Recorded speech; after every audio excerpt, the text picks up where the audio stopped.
Ministar finansija Siniša Mali rekao je da je vlada Srbije usvojila 3 uredbe koje se odnose na mere za podršku privredi zbog pandemije koronavirusa, da će te mere biti objavljene u službenom glasniku, a pozvao je i privrednike da se za ovu pomoć prijavljuju od danas, prenosi Nova ekonomija.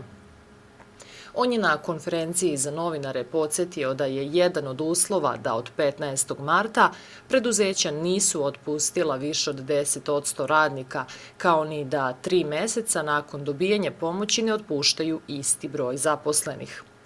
Privredna komora Srbije će objaviti uputstva koja bi trebala da razjasne potencijalne nedoumice, najavio je Mali.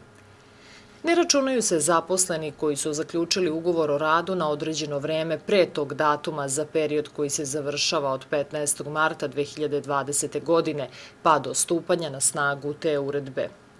Pomoć će moći da koriste i preduzetnici koji su registrovali privremeni prestanak obavljanja delatnosti najranije 15. marta ove godine, odnosno na dan proglašenja vanrednog stanja, kao i udruženja i druge neprofitne organizacije, ukoliko nisu na spisku korisnika javnih sredstava. Privrednici će u okviru Poreske uprave morati da se prijave i da izaberu poslovnu banku u kojoj će im biti otvoren poseban namenski račun putem kog će jednomesečno dobijati sredstva.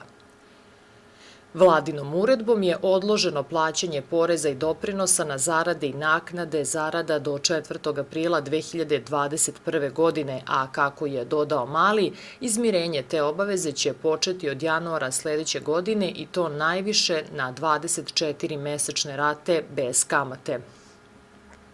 Fondu za razvoj će omogućiti dinarske kredite koji će se vraćati po stopi od 1%.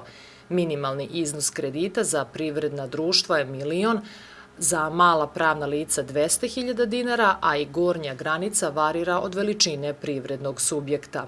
Rok otplate biće do 36 meseci.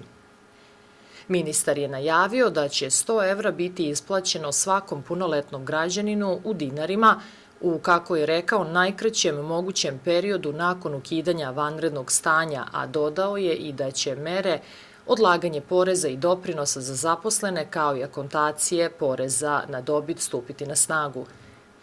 Po 3. uredbi će izdavanje korporativnih obveznica trajati 17 umesto 77 dana, a sam proces izdavanja neće koštati 80.000 evra kao i uvek, nego nešto više od 10.000 evra. On je najavio da će u sledećih nedelju dana biti donete još 2 uredbe, jedna koja će se ticati pomoći poljoprivrednim proizvođačima, kao i garancijska šema sa poslovnim bankama, čije će se potpisivanje očekivati sledeće nedelje, prenosi Nova ekonomija.